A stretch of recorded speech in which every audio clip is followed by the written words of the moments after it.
Now it is time to show you some gameplay of Braindance. This is a feature that you'll experience when you play Cyberpunk 2077.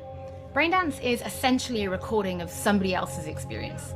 It allows you to relive their sense of sight, smell, touch, and even hearing, all thanks to a special device. After the gameplay, I will be welcoming back Pavel Sasko, and will also be joined by Patrick Mills, our senior quest designer and all-round lore master, who will be helping to answer your questions and give you some explanation on how you'll be interacting with Braindance when you play Cyberpunk 2077. So, let's take a look. Plan's simple. Do nothing odd. Don't get creative. You go in, snatch the cash, get out. And we sell the BD to those psycho freaks from the studio. Got it. And remember, everything on full blast.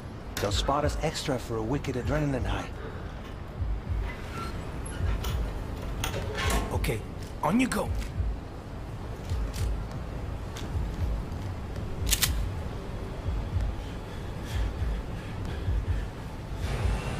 Down! Everybody! On the ground! What I see you kissing the flooring! Money! Now! Or I will fucking drop you, I swear to God! Well, yeah, hey... now! Before I blow your fucking head off!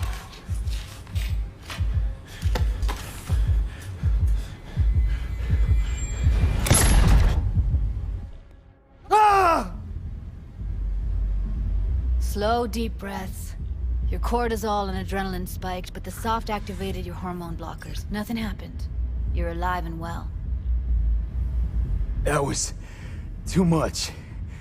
Could feel the guy's pain, his stress, his hope. Hope wrapped up in something else. Probably took a booster just before. You'll be fine. Got everything set up? Let's switch over to editing mode.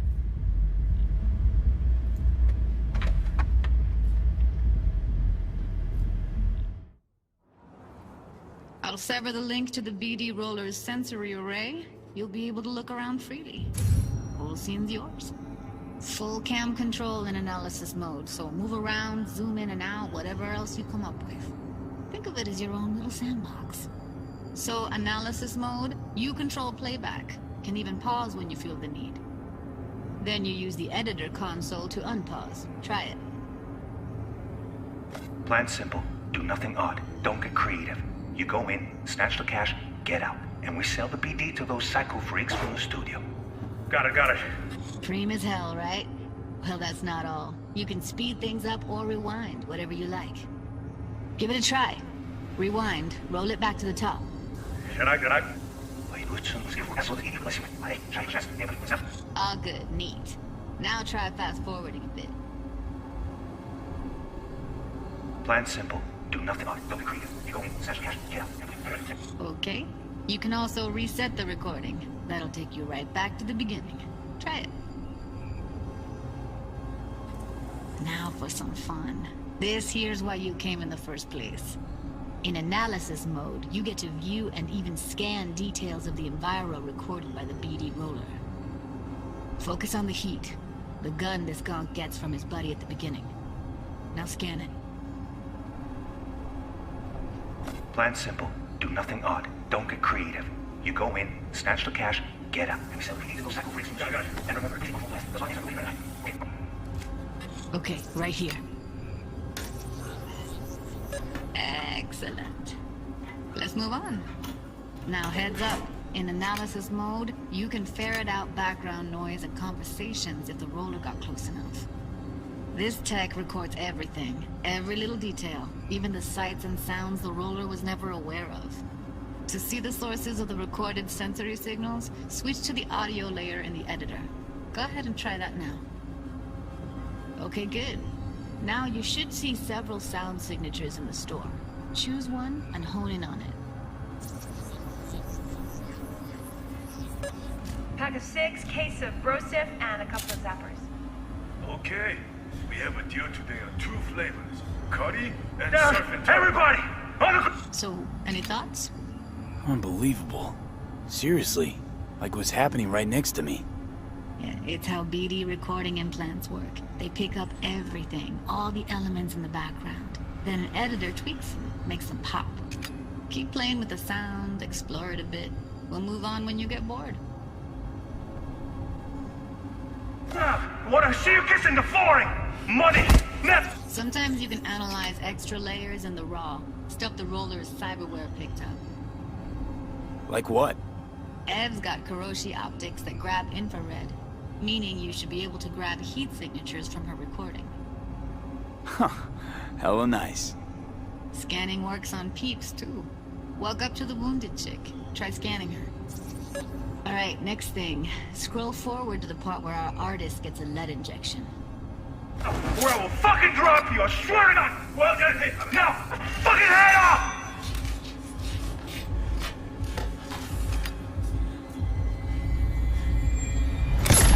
See that? They shot him and he never saw it coming. But you will. Here it comes. My favorite part of the game. See the blinking thing over the entrance? Surveillance cam. Must have caught our shooter. You'll see in a sec. Cam feeds to the screen behind the clerk. Roll back to where the screen's in the kid's field of vision, then scan it.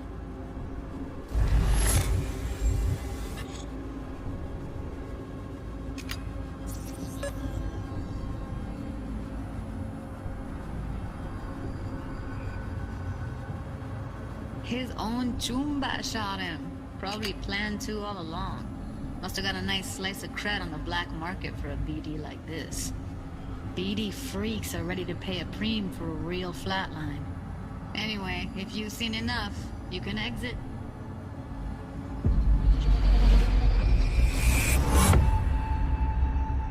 Yeah, it's impressive, right? It's too bad most of the BDs we do here are only good for flogging the log. So Braindance is a pretty big part of the Cyberpunk universe. It's not just something used for adult films. There is an awful lot to it. And there's two sides I'd really like you guys to help me explore. First is the lore, so how this actually fits into the universe. And then there's the gameplay side, so how players will be interacting with it. So Patrick, could you tell us more about the lore of Braindance? I would love to. So in the world of Cyberpunk 2077, Braindance was invented way back in the early 2000s at UC Santa Cruz. It was developed as a way of recording a person's experiences and then playing them back for someone else so that they could relive them as though it was happening to them. It was originally used for things like therapy and prisoner rehabilitation, but by 2077 it's become this global media industry, including things like movies, mass entertainment, things like that, video games, some interactive things, and of course adult fare as well. Now in our game we deal a lot with black brain dances, or XBDs as we call them, and there are different types of those, but the one that you saw in the trailer just there was a flatliner. Now that's where the person recording it actually died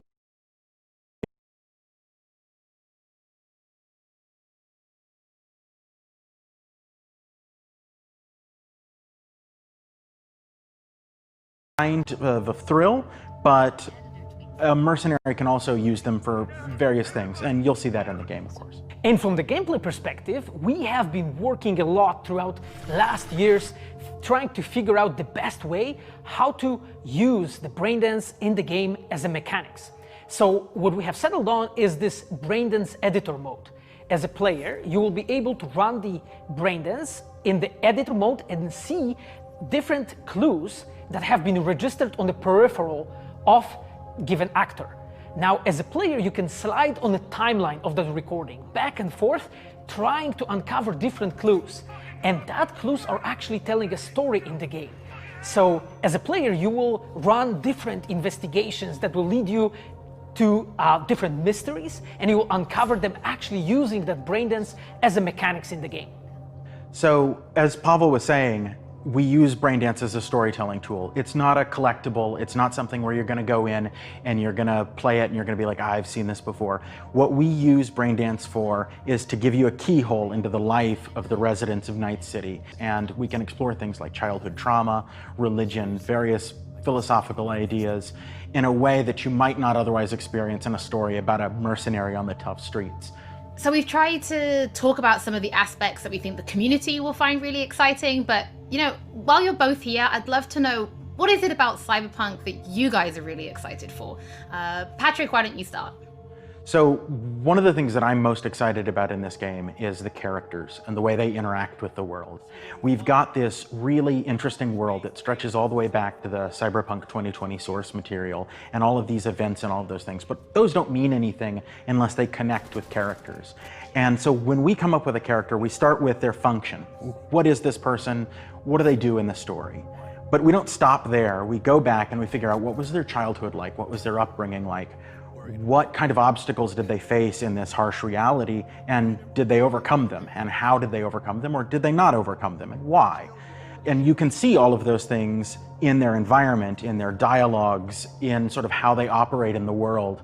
And we come up with that for all of our characters. Now you look at someone like Victor Vector, and you're gonna see stories about his past in his environment and in his dialogue. You know, we come up with that stuff even if we don't use it in the game, because it helps inform us as to who these characters are. And for me, I would not be myself if I would not say that I'm the most excited about our quests. Like with our Witcher 3 team, with Patrick and like everybody that has stayed with us since the Witcher 3 time, we really have grown so much. We have learned so much, and we have used all that experience to put them into the quest that we have made. And you will not find really a filler in this game. Like everything has a meaning. Like we put so much effort into making sure that everything is rewarding, is interesting, is talking about characters, as Patrick said, is talking about worlds, is talking about emotions, like touching the player in a really, like a real way. And I just can't wait to find out what you think.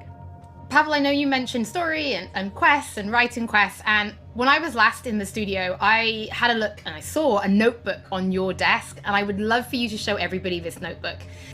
Okay, Holly, I mean, you asked for it. So this is my notebook. It says Salsa Quest Designer. The reason is because I dance salsa, and I'm a quest designer, so you know. So I started this notebook actually when we were really starting Cyberpunk. At the very beginning, I wrote like a first note, and it says pretty much something along the lines of that we were starting with a prototype. And then, you know, I kept on basically noting things that we've been working on for like next years. I remember once when our concept artists actually approached me, and they said that they want to take a look on my notebook. I was like, what for actually? And they took some pictures. And they told me, yeah, well, you know, because we are looking for a reference material for notes of a psychopathic killer. so yeah, well, you may find maybe some of my notes in the game. Pavel and Patrick, thank you so much for joining me. I'm pretty lucky because I have read some of the stories that you and the team have written for Braindance, and I'm pretty excited for people to discover them. But before we do finish today's episode, there is just one more thing we'd like to talk about. Earlier in this episode, I mentioned that media have been getting hands-on with the opening of Cyberpunk 2077, and they should be posting their impressions right about now. And if you missed anything from today's episode, don't worry, we'll be uploading everything to our channels very soon. And finally, on behalf of everybody at CD Projekt Red, we just want to say thank you so much for joining us for this very first episode.